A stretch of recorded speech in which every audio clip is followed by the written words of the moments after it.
दोस्तों, आज की ये सच्ची घटना है उत्तराखंड के धुनर गांव की, जहां सुमन नाम की महिला अपने परिवार के साथ रहा करती थी। शादी के कुछ समय पश्चात ही सुमन गर्भवती हो गई, परंतु उसके सास ससुर नहीं चाहते थे कि घर में किसी पुत्री का जन्म हो। उनकी इच्छा थी कि उनका सिर्फ एक पुत्र हो और पुत्र ही इस घर का वारिस बने। देखते देखते 9 महीने का समय गुजर गया और जिस बात का डर था आखिर वही हुआ। घर में एक पुत्री का जन्म हुआ, जिससे सास ससुर नाखुश थे। एक दिन सास ससुर ने तय किया कि आज रात हम उस बच्ची को जान से मार देंगे, और सुमन ने ये सब सुन लिया था। वह चिंतित हो उठी। उसने जाकर सारी बात अपने पति को बताई और जल्दी सुबह ही उठकर उस बच्ची को गंगा के तट पर ले आई एवं उस बच्ची को एक टोकरी में डालकर महादेव को याद कर गंगा में बहा दिया और कहा, महादेव इसकी रक्षा करना। वे टोकरी गंगा नदी में बहते बहते उत्तराखंड के दूसरे गांव श्यामपुर पहुंच गई, जहां पर गंगा के घाट पर सूरज और संध्या नाम के एक दंपत्ति शिव जी की प्रार्थना कर रहे थे।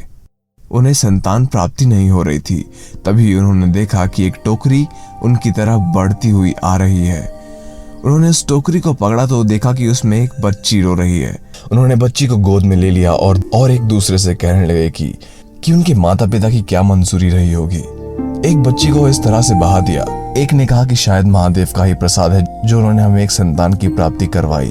वे उस बच्ची को घर ले आए, उसका पालन पोषण करने लगे। धीरे धीरे बच्ची बड़ी होने लगी, पढ़ने में बहुत होशियार थी, क्लास में हमेशा अव्वल आती थी। देखते देखते वह बच्ची बड़ी हो गई और मात्र 21 वर्ष की आयु में यूपीएससी की परीक्षा उत्तीर्ण कर आईएएस ऑफिसर बन गई। वह अपने क्षेत्र में बहुत अच्छे से कार्य कर रही थी। उसे लोग जानने लगे। सुमन ने एक दिन उस बच्ची को टीवी पर आते हुए देखा। बचपन में उसके गाल पे जो तिल था वो वहीं पर था, उसके गाल पर अभी भी। उसे पहचान लिया उसने कि ये मेरी ही बेटी है। अपने पति से उसका पता करवाया और श्यामपुर के गांव में पहुंची।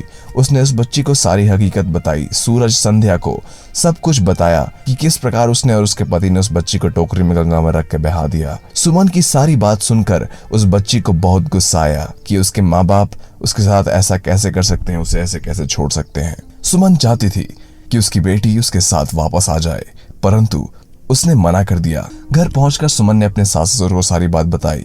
वो ये सुनकर वो लोग बहुत पछताए। उस बच्ची को गंगा नदी में बहाने के बाद सुमन और उनकी पति को दूसरे संतान की प्राप्ति नहीं हुई। इस प्रकार महादेव ने एक बच्ची की जान बचा ली।